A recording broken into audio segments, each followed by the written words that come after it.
سامعین حضرات سے بھی مؤدبانہ گزارش کروں گا کہ آج اس پروگرام میں پرمغز ولولہ انگیز اور معلومات سے بھرے تقریر اور دل دماغ کو راحت اور روح کی تسکین کا سامان فراہم کرنے والے نعتیں اور نظم کہفار پیش کیے جائیں گے۔ اسی پروگرام کو بحسنی خوبی پاؤں تک پہنچانے کے لیے کسی آپ کے تعاون کی ضرورت ہے۔ ہمیں پوری امید ہے کہ آپ اپنا ہمیں جہتی تعاون پیش کریں گے، اجلاس کے کامیاب بنائیں گے۔ تو لیجیے توکل علی اللہ اور آپ حضرات کی معاونت پر وثوق کرتے ہوئے اس پروگرام کا آغاز کرنے جا رہے ہیں۔ عزیزان گرامی، ہمارے اکابر کا یہ دستور رہا کہ جب بھی وہ کسی دینی محفلوں کا مجلس کا انعقاد کرتے تو اس سے افتتاح اور تلاوت کلام اللہ سے کرنے کا اہتمام کرتے۔ تو چلیے دوستو، ہم بھی بزرگوں کے نقش قدم پر چلتے ہوئے اپنے پروگرام کا آغاز اس مقدس کلام کی تلاوت سے کریں، جن کی ایک ایک حرف میں وہ صداقت و حقانیت ہے جو کسی دوسرے کے کلام میں نہیں، جس کے حرکات و سکنات میں وہ گہرائی ہے جو کسی دوسرے کلام میں ان کا ہے، جس کی آیت ارتباط اور تعلق جو کسی دوسرے کلام میں نافذ ہے، جس کے مفہوم و معنی میں فصاحت و بلاغت اور گہرا سمندر ہے۔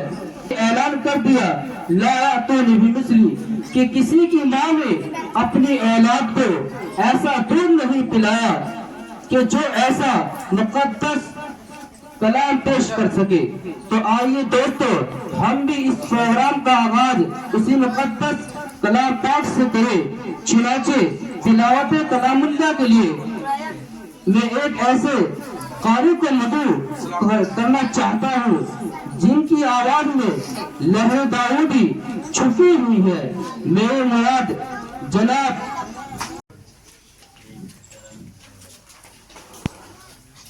أعوذ بالله من الشيطان الرجيم.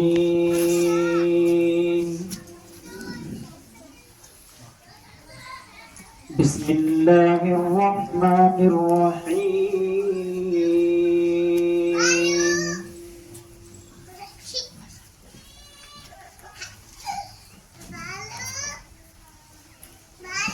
الرحمن علم القرآن خلق الإنسان علمه البيان.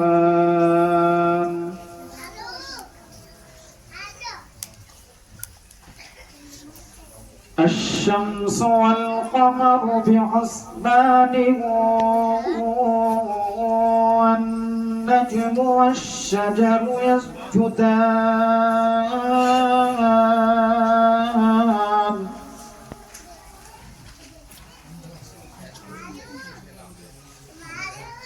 الرحمن علم القرآن خلق الإنسان علمه البيان. الشمس والقمر بحسبان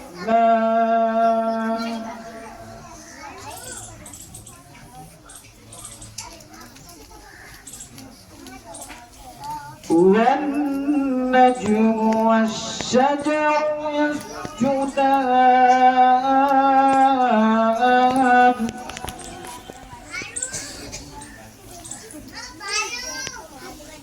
والسماء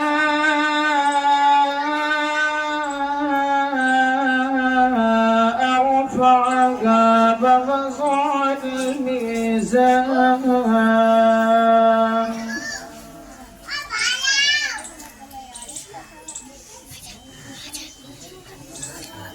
ألا تطغوا في الميزان وأقيموا الوزن بالقسط ولا تخسروا يخسر الميزان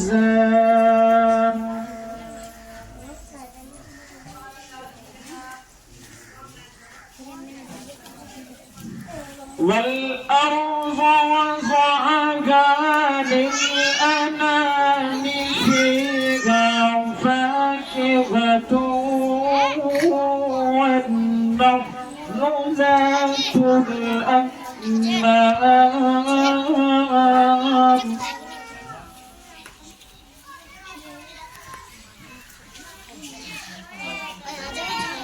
والحب ذو العصف والريحان فبأي آلاء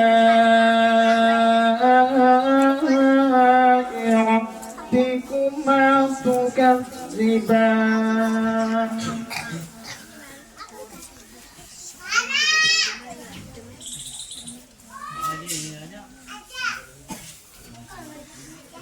الله أكبر بسم الله الرحمن الرحيم الحمد لله رب العالمين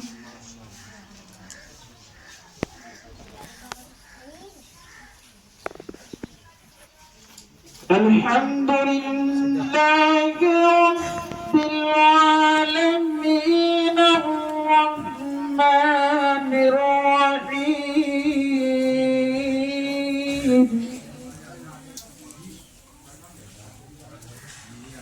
مالك يوم الدين إياك نعبد وإياك نستعين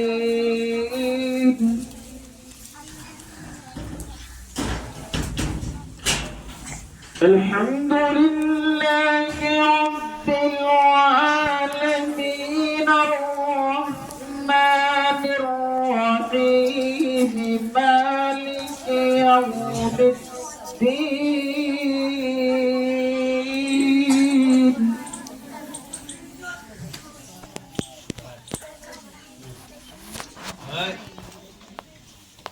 إياك نعبد وإياك نستعين اهدنا الصراط المستقيم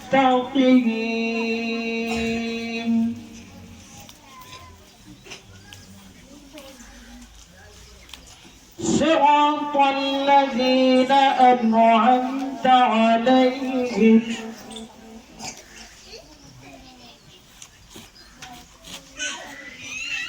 صراط الذين أنعمت عليهم غير المغضوب عليهم ولا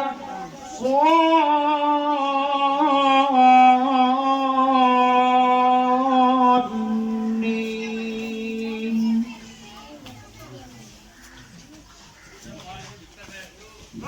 غير المغضوب عليهم ولا